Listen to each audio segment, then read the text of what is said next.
السلام عليكم ورحمة الله وبركاته. الحمد لله رب العالمين والصلاة والسلام على رسوله الكريم وعلى آله وأصحابه أجمعين، أما بعد. فأعوذ بالله من الشيطان الرجيم. بسم الله الرحمن الرحيم. ولئن قتلتم في سبيل الله أو متم لمغفرة من الله ورحمة خير مما يجمعون. ولئن متم أو قتلتم لإلى الله تحشرون. فبما رحمة من الله لنت لهم ولو كنت فظا غليظ القلب لانفضوا من حولك فاعف عنهم واستغفر لهم وشاورهم في الأمر فإذا عزمت فتوكل على الله إن الله يحب المتوكلين. سورہ آل عمران کی یہ دو آیتیں آپ حضرات کے سامنے تلاوت کی گئی. پہلی آیت نمبر 157 ہے اور دوسری آیت 158 ہے. ان دونوں آیتوں میں اللہ رب العالمین نے پہلی والی آیت میں بعث بعد الموت کے عقیدے کو بیان کیا ہے.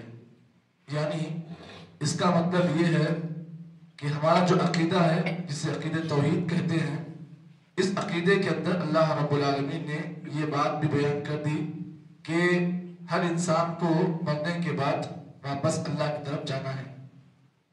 لیکن ایک بہت بڑا فرقہ جو اس عقیدے کا انکار کرتا ہے کہ مرنے کے بعد اللہ کے پاس نہیں جانا ہے، اسی لیے وہ لوگ کیا کرتے ہیں، اپنے مرے ہوئے لوگوں کو وہ لوگ جلاتے ہیں اور ان کے ہڈیوں کو، ان کے جسم کے جو بھی حصہ ہوتا ہے اس کو جلا کر راکھ کر کے پانی وغیرہ میں وہ لوگ بہاتے ہیں. ان کا مقصد یہ ہوتا ہے کہ اس ذریعے سے وہ لوگ یہ بات بتانا چاہتے ہیں کہ مرنے کے بعد اللہ کی طرف واپس نہیں جانا ہے، اسی لیے وہ لوگ اس عقیدے کو مانتے ہیں. اس سے پہلے آپ نے ایک واقعہ سنا ہوگا. بہت پہلے زمانے میں واقعہ کہا جاتا تھا کہ ایک آدمی تھا جس نے اللہ تعالیٰ کے ڈر سے اپنے بچوں کو مرتے وقت حکم دیا کہ دیکھو میرے مرنے کے بعد میرے جسم کو تم جلا کر اس کی راکھ کو ہوا میں اڑا دینا. اس کا مقصد یہ تھا کہ اللہ تعالیٰ سے ڈر کر اس نے اپنے بچوں کو یہ حکم دیا تھا کہ میرے مرنے کے بعد میرے جسم کو تم جلانا اور اس کی راکھ کو ہوا میں اڑا دینا. بیٹوں نے پوچھا ابا اس کا مقصد کیا ہے؟ کہا کہ تاکہ میں اللہ تعالیٰ کے عذاب سے بچ جاؤں، اللہ کے عقاب سے بچ جاؤں. تو بیٹوں نے ایسے ہی کیا. مرنے کے بعد اپنے باپ کی وصیت پر عمل کیا اور اس کے باپ کی جو ہڈیاں جو ہوتی ہیں اس کو جلا کر ہوا میں اڑا دیا راکھ کو. تو اللہ رب العالمین نے ہواؤں کو حکم دیا کہ اس کی جو راکھ ہے اس کو جمع کر دیا جائے. جمع کرنے کے بعد اللہ تعالیٰ نے اس کو پھر پوچھا کہ تم نے یہ کام کیوں کیا؟ کہا اللہ تیرے ڈر سے کیا. تو اس عقیدے میں بھی وہی بات معلوم ہوئی کہ پچھلے زمانے کے لوگوں کو بھی ایسے عقیدہ کچھ ایسے ہی تھا کہ وہ لوگ بھی یہ کہا کرتے تھے کہ یہ مرنے کے بعد واپس اللہ کی طرف جانا نہیں ہے. جو کچھ بھی دنیا میں سب کچھ ہوگا مرنے کے بعد اللہ کے پاس جانا آنا یہ کچھ بھی نہیں ہے. تو اس سے پہلے زمانے جاہلیت کے لوگوں کا بھی عقیدہ یہی تھا کہ مرنے کے بعد اللہ کی طرف واپس نہیں جانا ہے. جبکہ اللہ تعالیٰ نے اس آیت کے اندر سورہ آل عمران کی جو آیت نمبر 157 ہے، اللہ رب العالمین نے اس آیت میں اس عقیدے کو کھول کر بیان کیا. کہا کہ وَلَئِن مُتُّمْ أَوْ قُتِلْتُمْ، لوگو اگر تمہاری موت بستر پر آ جائے، او قتلتم یا تمہاری موت میدان جہاد میں آ جائے، لَإِلَى اللَّهِ تُحْشَرُونَ، تمہیں واپس پلٹ کر اللہ کی طرف جانا ہے. چاہے موت بستر پر آئے، چاہے موت میدان جہاد میں آئے، تمہیں واپس پلٹ کر اللہ کی طرف جانا ہے. اسی لیے ہر انسان کو اس بات کا عقیدہ اپنے دماغ میں اپنے دل میں رکھنا چاہیے کہ مجھے ایک نہ ایک دن اللہ سے ملاقات کرنی ہے.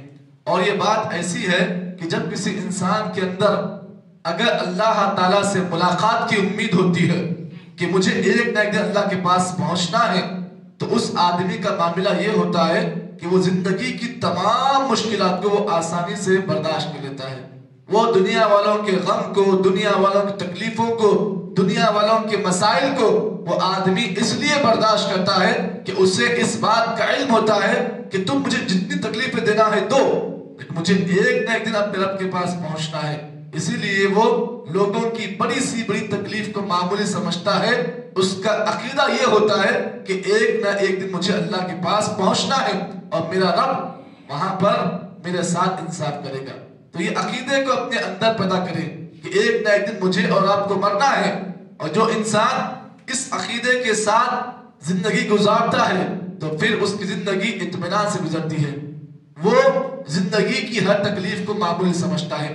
اسی لیے اللہ کے نبی محمد عربی صلی اللہ علیہ وسلم کے بارے میں حضرت عائشہ رضی اللہ تعالیٰ عنہا فرماتی تھی کہ آپ علیہ السلام ہمیشہ اپنے صحابہ اکرام کو اس بات کی نصیحت کرتے تھے. کیا نصیحت کرتے؟ حضرت عائشہ فرماتی ہے من احب لقاء اللہ احب اللہ لقاءہ، کہ جو کوئی بندہ مؤمن، بندہ مسلمان اللہ سے ملاقات کی امید کرتا ہے تو اللہ تعالیٰ بھی اس بندے سے ملاقات کی امید کرتا ہے. مطلب یہ ہے کہ جو کوئی آدمی مرنے کے بعد اپنے رب سے ملاقات کی امید کرتا ہے، زندگی میں وہ آدمی یہ امید کرتا ہے کہ مجھے اللہ سے ملاقات کرنی ہے، تو پھر اللہ تعالیٰ بھی اس سے ملاقات کرنے سے جلدی کرتا ہے. جلدی میرے بندے سے مجھے ملاقات کرنا ہے. اس کے بعد پھر اللہ کے نبی نے فرمایا وَمَنْ كَرِهَ لِقَاءَ اللَّهِ كَرِهَ اللَّهُ لِقَاءَهُ، اور جو کوئی بندہ اللہ سے ملاقات کو ناپسند کرتا ہے اللہ تعالیٰ بھی اس بندے سے ملاقات کرنے کو ناپسند کرتا ہے. کیا مطلب اس کا؟ اس کا مطلب یہ ہے کہ جو کوئی مومن بندہ ہوتا ہے وہ اپنی موت کو جلدی اللہ سے طلب کرتا ہے. اس کا مقصد یہ ہوتا ہے کہ میں کب اللہ سے ملاقات کروں. اور بعض لوگ ایسے بھی آپ کو ملیں گے، بھائی سب کچھ بولو، موت کے بارے میں نہیں بولو، ہمیں منع نہیں ہے، ہمیں زندہ رہنا ہے. اور تو یہ ایسے بندے ہوتے ہیں کہ اللہ تعالیٰ ان سے ملاقات کو ناپسند کرتا ہے. اللہ تعالیٰ لمبی زندگی دیتا ہے، لمبی عمر دیتا ہے، جیو جیو جیو جیو. لیکن جو لوگ مومن ہوتے ہیں نا، ان کے دماغوں میں یہ بات ہوتی ہے کہ مجھے اللہ سے ملاقات کرنی ہے. تو اللہ بھی کیا کرتا ہے؟ ان سے ملاقات کرنے کو اللہ تعالیٰ پسند کرتا ہے. اسی لیے ہمارے اور آپ کے نبی محمد عربی صلی اللہ علیہ وسلم کے بارے میں آتا ہے کہ اللہ تعالیٰ نے مرنے سے پہلے آپ کو دنیا دے دی. کہا نبی دنیا میں جینا چاہتے ہو جیو، تب تک جینا ہے جیو، اور یہ دیکھو آخرت ہے. دونوں چیزیں اللہ کے ساتھ، اللہ کے نبی کے سامنے پیش کر دی گئی. کہا دنیا میں جینا ہے تو جیو، نہیں اگر ہماری طرف آنا ہے تو آ جاؤ، آپ کا وقت ہو چکا ہے. نبی صلی اللہ علیہ وسلم نے کس چیز کو اختیار کیا؟ اللہ سے ملاقات کو آپ نے اختیار کیا. تو اللہ رب العالمین نے بھی آپ کو اپنی موت کا پیغام دے دیا. کہا اذا جاء نصر اللہ والفتح ورأيت الناس يدخلون في دين الله افواجا فسبح بحمد ربك واستغفر. اس صورت میں اللہ تعالیٰ نے اللہ کے نبی صلی اللہ علیہ وسلم کو اپنی موت کا پیغام دے دیا کہ نبی آپ کا وقت ہو چکا ہے، فسبح بحمد ربك واستغفر. اب آپ کیا کریں؟ اللہ کی تسبیح بیان کریں اور اپنے گناہوں کی مغفرت آپ طلب کریں. تو معلوم یہ ہوا کہ ہر آدمی کو چاہیے کہ وہ اللہ تعالیٰ سے ملاقات کرنے کو تیار ہو جائے، تو پھر اللہ تعالیٰ بھی اس سے ملاقات کرنے کو پسند کرتا ہے. دوسری آیت والی آیت جس میں اللہ تعالیٰ نے اللہ کے نبی محمد عربی صلی اللہ علیہ وسلم کی صفات کو بیان کیا، اور یہ صفات وہ صفات ہیں جس نے اللہ کے نبی محمد عربی صلی اللہ علیہ وسلم کو خاتم النبیین بنایا. آپ انبیاء کے جو امام ہیں ایسے ہی نہیں بنائے گئے، بلکہ اللہ تعالیٰ نے آپ کے اندر وہ کوالٹیز بنائی، وہ خوبیاں بنائی جن خوبیوں کو دیکھ کر اللہ تعالیٰ نے نبی کو انبیاء کا امام بنایا. یہ کوئی بڑا مقام، یہ کوئی معمولی مقام نہیں، بہت بڑا مقام ہے. اس مقام کو حاصل کرنے کے لیے اللہ کے نبی کے پاس وہ کوالٹیز تھی، اسی لیے اللہ تعالیٰ نے نبی کو امام الانبیاء بنایا. کیا اللہ فرماتے ہیں فَبِمَا رَحْمَةٍ مِّنَ اللَّهِ لِنْتَ لَهُمْ وَلَوْ كُنْتَ فَضًّا غَلِيظَ الْقَلْبِ لَانفَضُّوا مِنْ حَوْلِكَ فَاعْفُ عَنْهُمْ وَاسْتَغْفِرْ لَهُمْ وَشَاوِرْهُمْ فِي الْأَمْرِ فَإِذَا عَزَمْتَ فَتَوَكَّلْ عَلَى اللَّهِ إِنَّ اللَّهَ يُحِبُّ الْمُتَوَكِّلِينَ. اللہ فرماتے ہیں اے مومنو، اے میرے بندو، ہماری طرف سے تمہارے لیے ایک رحمت ہے، ہم نے تمہیں ایک انعام دیا ہے. وہ انعام کیا ہے؟ فَبِمَا رَحْمَةٍ مِّنَ اللَّهِ لِنْتَ لَهُمْ، کہ ہم نے اپنے بندوں پر بہت بڑا رحم کا کام کیا، بہت بڑا انعام ان کو دیا. وہ کیا ہے؟ ہم نے ان کی طرف اللہ کے نبی کو مبعوث کیا. اور نبی کیسے تھے؟ فَبِمَا رَحْمَةٍ مِّنَ اللَّهِ لِنْتَ لَهُمْ، اور نبی بڑے نرم دل تھے. وَلَوْ كُنْتَ فَضًّا غَلِيظَ الْقَلْبِ, اللہ فرماتے اے نبی اگر تو فضل سخت مزاج ہوتا, غلیظ القلب سخت دل ہوتا, لَنْفَضُّ مِنْ حَوْلِكَ, یہ صحابہ جو تو اپنے بازو جن صحابہ کو دیکھ رہا ہے یہ تجھ سے دور ہو جاتے. فَاعْفُ عَنْهُمْ, اے نبی تم انہیں معاف کرو.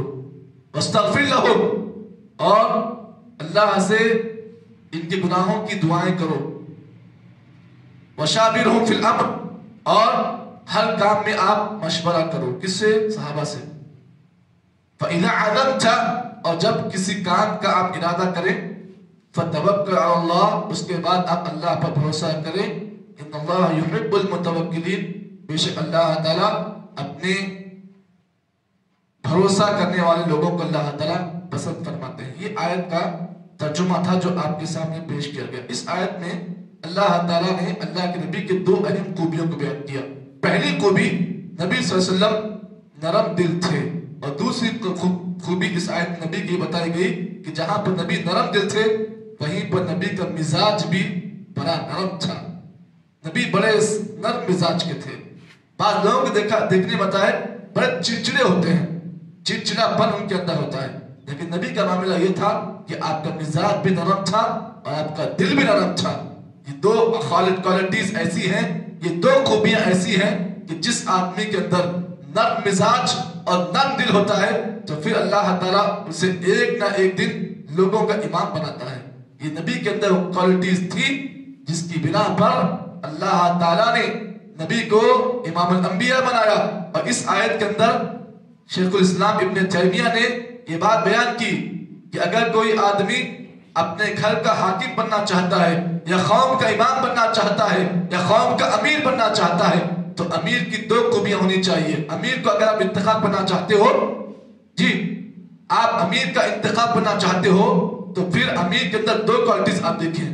پہلی کوالٹی نرم دل ہو اور دوسری کوالٹی اس کا مزاج نرم ہو. ہم کیا کرتے ہیں, ووٹ ڈالتے ہیں امیر کے لیے, لیکن ووٹ ڈالنے کے بجائے امیر کے اندر یہ دو خوبیاں آپ دیکھیں.